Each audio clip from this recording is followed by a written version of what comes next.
ফেসবুকে আর হোয়াটসঅ্যাপে স্ট্যাটাসে এত দেখেছি মায়ের ছবিটা, তো তখন থেকেই ভাবছিলাম যে কবে যাব মায়ের কাছে। তো অ্যাটলিস্ট গেছি। তো হ্যালো এভরিওয়ান, তোমরা সবাই কেমন আছো? আশা করি তোমরা সবাই খুব ভালো আছো। তো দেখো, সন্ধেবেলায় রেডি হয়ে নিয়েছি। তো যাওয়ার কথা ছিল 5টা 5:30, যেতে যেতে বেজে গেছিলো 6:30। তো রেডি হতে হতে যাই হোক, যে আর একটু সন্ধে হোক তারপর যাবো, যেহেতু হেঁটে হেঁটে যাবো, তো ওই জন্য। তো দিয়ে দেখো, সোজা চলে গেছিলাম আমরা খাদিনা মোড়ে গ্যারেজে গাড়ি রেখে সেখান থেকে চলে গেছি খাদিনা মোড়ে। ওখানে আবার না ভ্যান পাওয়া যাচ্ছিল তোমার তালডাঙ্গা পর্যন্ত। তো ওখান থেকে আবার অনেকটা রাস্তা, তো ওই জন্য আবার আমরা ভ্যানে করেই গেছি তালডাঙ্গা। তো তালডাঙ্গায় নেবে তারপর শুরু হয়েছে আমাদের হাঁটা। জগদ্ধাত্রী পুজো মানে লাইটিংটার জন্যই তো ফেমাস না জগদ্ধাত্রী পুজো। তো যাই হোক, লাইটিংটা দেখো, আমরা যা দেখেছি, তো ছেলের দেখার জন্য আরও বিশেষ করে যাওয়া। জানো তো, আমরা কিন্তু আগে এই জগদ্ধাত্রী ঠাকুর সেরকমভাবে আমার মনে পড়ছে না দেখতে গেছি। আমি বিয়ের পরই আমি গেছি দেখতে।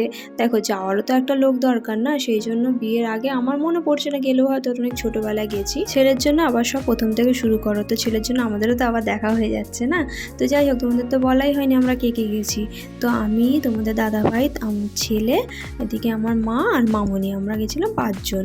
তো ভাইয়েরও যাওয়ার কথা ছিল, কিন্তু ভাই যেহেতু আগে হেঁটে হেঁটে সব দেখে এসছে, ওই জন্য ভাই আর যায়নি। জানো তো, আমরা সবাই একজনকে খুবই মিস করছিলাম। তো সে থাকলে সে খুব এনজয় করতে পারতো। তো সে হচ্ছে কি আমার বোনু। তো কাজের সূত্রে বাইরে থাকা, তোমাদের আগেও ভিডিওতে বলেছিলাম যে কাজের সূত্রেও বাইরে রয়েছে, তাই জন্য সব কিছুই মিস করে যাচ্ছে। যখন এখানে আসবে তখন চেষ্টা করবে একসাথে সবাই মিলে হয়ে কিছুটা মেকআপ করার। তো কথা বলতে বলতে অনেকগুলো ঠাকুরই কিন্তু তোমাদের দেখিয়ে দিলাম। তো তোমরা দেখছো তো, কার কোনটা ভালো লাগছে অবশ্যই জানিও। কিন্তু জানি হয়তো খুব ভালো করে তোমাদের দেখিয়ে উঠতে পারছি না, জানো তো। ভিডিও করতে গেলে জানি না কেন আমার এত হাত কাঁপে, ওই জন্য ভিডিওটা ঠিকঠাকও হয় না। তার মধ্যে না আমি না পুরো ব্যাপারটা দেখাতে পারি না, জানি না কেন, এটা আমার ফল্ট ওটা। তো আমি যতটা পারছি চেষ্টা করছি তোমাদের সাথে পুরোটা শেয়ার করার। এই প্যান্ডেলটা ঢোকার সময় একটা ঘটনা ঘটে গেছিলো, জানো তো। তো যেহেতু ভিড় ছিল খুব, এবার প্রথমে উঁচুতে উঠে তারপর আবার নিচুতে নামার ব্যাপার ছিল। তো সেই মুহূর্তে আমাদের সামনে হঠাৎ দেখছি চিল্লে উঠছে। তো একটা লোক, তো ওনার ওয়াইফের ব্যাগ থেকে নাকি মানে কেটেছিল ব্যাগটা, যে ভেতরে কিছু থাকলে বার করে নেবে, এরকম একটা ব্যাপার। তো একজন মহিলা বাচ্চা কোলে নিয়ে তো ওনাকে ধরেছিল।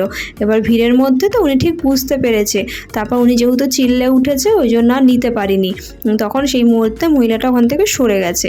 তো যাই হোক, ভিড়ের মধ্যে ভয়ও লাগে কিন্তু, বলো এসব। দেখো, আমরা কিন্তু চলে এসেছি সেই মায়ের কাছে, সেই ফেমাস মা। তো খুব ভিডিওতে দেখেছি বা তোমার হোয়াটসঅ্যাপে স্ট্যাটাসে দেখেছি যে 100 কেজি সোনা, 100 কেজি সোনা। তো তোমরাও দেখো, আমি না ভালো করে দেখাতে পারিনি, এত ভিড় ছিল না এখানটায়, ওই জন্য ভালো করে না তোমাদের ভিডিও করে দেখাতে পারিনি। তোমাদের দাদাভাই আমার তুলনায় তো অনেকটাই লম্বা, তো তোমার বলেছিলাম যে ভিডিও করে দিতে। ও না ঠিক মানে বাইরে বেরোলে হয়তো ওর লজ্জা লাগে, তো ওই জন্য না আমাকে ভিডিও করেই দিতে চায় না। তো অনেক বলে কয়ে যেটুনিক যা করে দেয়। তো ওই জন্য দেখো, আমি নিজে যতটা পেরেছি তোমাদের দেখানোর চেষ্টা করেছি। তো বেরিয়ে দেখো, ওখানে অনেক প্রাইস ছিল, সেগুলো আবার তোমাদের সাথে দেখিয়ে দিলাম। দিয়ে ছেলের বায়না তো এগুলোতে উঠবে, তো ওই জন্য ওকে আবার চাপানো হলো, জানো তো। 2 রাউন্ড ঘুরতে না ঘুরতেই ওর মাথা ঘুরছে, ওই জন্য নেমে গেল, মানে পুরো টাকাটাই বেকার হয়ে গেল। বেরোনোর পথে ওখানে আইসক্রিম ছিল, তো আইসক্রিম নিয়ে নেওয়া হয়েছিল। তো আমি আইসক্রিম খাইনি, তো আগে ফুচকাও খাওয়া হয়েছিল কিন্তু। তো মা, মামনি আর ছেলে খেয়েছিল, আর আমি মামনির থেকে একটাই ফুচকা নিয়েছিলাম, আর তোমাদের দাদাভাইও খাইনি। আর আইসক্রিমও আমি খাইনি, তোমরা তো জানোই আমি বাইরে বেরোলে খেতে চাই না, আমার লিপস্টিক নষ্ট হয়ে যাবে ওই জন্য।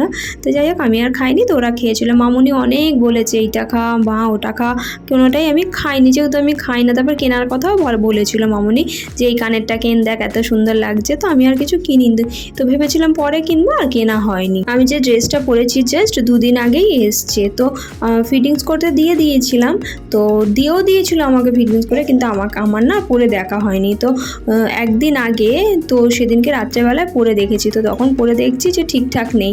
এবার এমন সময় দেখেছি অনেক রাত হয়ে গেছে, তখন তো আর দিতে পারবো না, ওই জন্য পরের দিন সকালবেলায় গিয়ে দাঁড়িয়ে থেকে ফিটিংস করি, তারপর নিয়ে এসে তারপর সন্ধ্যেবেলায় পরেছি, এরকম একটা ব্যাপার।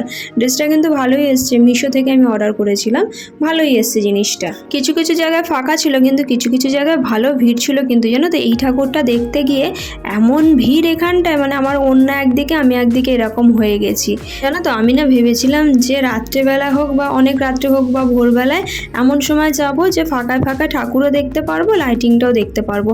কিন্তু আজকে ছিল নবমীর দিন, এবার নবমীর দিন না রাত্রেবেলা অনেকটা রাত থেকে না, যেহেতু ভাসান পরের দিন, তো ওই জন্য লাইটিং নাকি বন্ধ করে দেয় বা খুলতে শুরু করে, ওই জন্য আর রাত্রে যাইনি, সন্ধেবেলায় গেছি।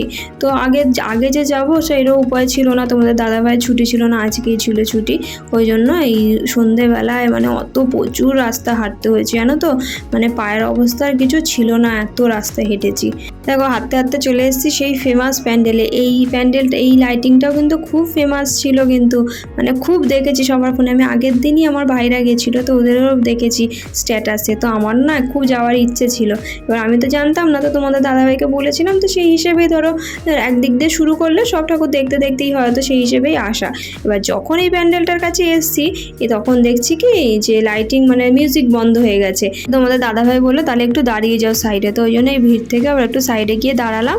দিয়ে যখন মিউজিক শুরু হলো তারপর আবার আমরা হাঁটতে শুরু করেছি। তো দারুণ কিন্তু লাগছিল মিউজিক দিয়ে, এরকম লাইটিং দিয়ে হেভি করেছিল। কিন্তু বাবা এত আইডিয়া কাদের মাথায় আছে কি জানি বাবা, দারুণ আইডিয়া। এরকম মিউজিক বা এরকম লাইটিং থাকলে না যে এত হাঁটার ক্লান্তি কোথায় চলে যায়। তো ওই না গানের মধ্যেই যেন আর ক্লান্তি আসে না, এনার্জি চলে আসে একটা। ছেলে কিন্তু প্রচুর হেঁটেছে, যে জায়গাগুলো ভিড় ছিল, যেগুলো ধরো আমরাই হাঁটতে পারছি না, সেই জায়গাগুলো তো কোলে নিতেই হবে। আর রাস্তায় কিছু কিছু জায়গায় যখন ও পারছিল না তখন একটু কোলে নিতে হয়েছিল। আমার পায়ের অবস্থা না খুব খারাপ হয়ে গেছিলো, তো মা আর মামনির কতটা হয়েছে না আমি তো বুঝতেই পারছিলাম, কিন্তু কিছু করার নেই। তো এবার রাস্তাটা যতক্ষণ না গাড়ির জায়গায় আসবো ততক্ষণ তো কিছু করার নেই। আর এইসব জায়গা প্রচুর ভিড়। টোটো এক জায়গায় কোথায় ছিল জানো তো, তো সেইখান থেকে ওই কোথায় তালডাঙ্গা মোড় না খাদিনা মোড় মনে হয় একটুখানি, খুব একটা বেশি দূর না, পার হেড 50 টাকা চাইছিল, কিন্তু সেটা দেওয়া সম্ভব বলো? কতগুলো লোক ছিলাম আমরা, পার হেড 50 হলে কতটা হয়ে যাচ্ছে। তো ওই জন্য হেঁটে হেঁটেই গেছি। এই প্যান্ডেলে না ঢোকার আগে না ঠাকুরের ভোগ দিচ্ছিল, তো আমরা সবাই লাইনে দাঁড়িয়ে পড়েছিলাম। তো ভোগ ভেবে প্রথমে আমি তো ভেবেছিলাম যে হয়তো খিচুড়ি হবে, কিন্তু যখন সামনে আসলাম তো দেখলাম পায়েস ভোগ দিচ্ছে। তো যাই হোক, ঠাকুরের পায়েস ভোগ বা যেই ভোগই পাই সেটাই ভাগ্যের ব্যাপার পাওয়াটা। তো ওইটা আবার বাইরে দাঁড়িয়ে খেয়ে তারপর ভেতরে ঢুকলাম। আগেরবার না দিনের বেলা গেছিলাম এখানে ঠাকুর দেখতে, তো আগেরবার গিয়েও প্রসাদ পেয়েছিলাম, তো আগেরবার ফল প্রসাদ পেয়েছিলাম। তো দেখো ওখান থেকে চলে এসেছি সোজা মেজো মায়ের কাছে। তো মেজো মায়ের ওখানেও জানো তো প্রসাদ দিচ্ছিল, তো মালপোয়া দিচ্ছিল, তো মামনি আর মা দুজনে নিয়ে নিয়েছিল। দিয়ে আমরা ওখানে দাঁড়িয়ে আবার একটু প্রসাদও খেয়ে নিলাম। দিয়ে তারপর দেখো আর না এনার্জি বা পায়ের জোর ছিল না, মামনি আর মা দুজনেই না আর পারছিল না, আমিও পারছিলাম না, কিন্তু ওদের দুজনের বেশি কষ্ট হয়ে যাচ্ছিল। ওই জন্য তোমাদের দাদাভাইকে বললাম কি যে চলো বাড়ি, সোজা বাড়ি চলো, আর যেতে হবে না। তো দেখো এটা যেহেতু এই রাক্ষসের মুখের মধ্যে ঢোকা ছিল, তো এটা ছেলেকে দেখানোর জন্য ওই জন্য এখানে ঢুকেছিলাম। তো এর মায়ের মুখটাও বেশ সুন্দর ছিল, ভেতরটা খুব একটা ভিড় ছিল না বলে না মায়ের একটু আবার শর্ট ভিডিও করে নিয়েছিলাম বেশ সুন্দর করে। দিয়ে দেখো ফটো তুলতে গিয়ে দেখছি ভিডিও হয়ে গেছে, ওই সামনেটা না লাইটিংটা এমন ছিল, ফটোটা খুব সুন্দর উঠছিল, তো ওই জন্য আবার ওখানে ফটো তুলে নিচ্ছিলাম। গাড়ি নিয়ে যদি আসতে পারতাম না আরও অনেক ঠাকুর দেখতে পারতাম, যেহেতু পাওয়ার স্বাদ দিচ্ছিল না বলে আর দেখতে পারিনি ঠাকুর। তো দেখো এই ঠাকুরটাই হয়তো লাস্ট দেখেছি সেদিনকে রাতে। তো এবারের মতো জগদ্ধাত্রী ঠাকুর দেখা এই পর্যন্তই। তো জানি না সামনের বছর কতটা কি দেখতে পারবো, তো দেখা যাক। তো দেখো এই প্যান্ডেলটা না খুব সুন্দর করেছিল, লাইটিংটা খুব সুন্দর ছিল, আর ফটোও খুব ভালো উঠছিল। দিনের বেলা না এই প্যান্ডেলটা সামনে দিয়ে গেছিলাম, তো রাত্রেবেলায় লাইটিং দিয়ে দেখবো বলে তখন আর ঢুকে নিচে ডবল কেন ঢুকবো, ওই জন্য। তো তারপর ভেতরটা না বেশ ভালোই স্পেস ছিল জানো তো, অত গেজাগেজি ব্যাপারটা ছিল না। তো এইখান থেকে বেরিয়ে এবার ছেলের বায়না হয়েছে বাঁশি কিনবে, তো ওই জন্য আবার তোমাদের দাদাভাই ওকে আবার একটা বাঁশি কিনে দিল, দিয়ে ওর শান্তি হলো বাঁশিটা নিয়ে। যে প্যান্ডেলটা দেখতে পাচ্ছ এই প্যান্ডেলটা না ভেতরে ঢোকা হয়নি, তো বাইরে দিয়েই দেখেছি। তো যেহেতু অনেক রাত হয়ে গেছিলো, এবার মামনিও বাড়ি যাবে একটা ব্যাপার ছিল, তো ওই জন্য সোজা আমরা মানে মেন উদ্দেশ্য ছিল আমাদের গাড়ির কাছে কতক্ষণে যাব। তো দেখো এই প্যান্ডেলটা এমনই করেছিল, বাইরে থেকে মাকে দেখা যাচ্ছিল। তো আমরা না যখন যাচ্ছিলাম তখন তো ভ্যানে করে গেছিলাম, তো আমরা বলছিলাম আসার সময় না হেঁটে হেঁটে আসবো। তো তা অনেক রাত হয়ে গেছিলো আর পা সাথ দিচ্ছিল না বলে তখন ভ্যানে করেই আবার সেই খাদিনা মোড় পর্যন্ত এসেছি। দিয়ে এখান থেকে গাড়ি নিয়ে এবার আমরা সোজা চলে যাবো মামনির বাড়িতে। আর হ্যাঁ, আসার সময় কিন্তু বিরিয়ানি আনা হয়েছিল, ওটা না দেখানো হয়নি। দিয়ে দেখো মামনিকে এবার বাড়িতে ছেড়ে আমরা 4 জন চলে আসবো বাড়িতে। তো আর ভিডিও কন্টিনিউ করা হয়নি, তো আজকের ভিডিওটা এই পর্যন্তই। তো তোমাদের কেমন লাগলো অবশ্যই জানিও, আর ভালো লাগলে লাইক কমেন্ট শেয়ার করতে ভুলো না কিন্তু। আর এইভাবে সবসময় আমার পাশে থেকো। Bye bye.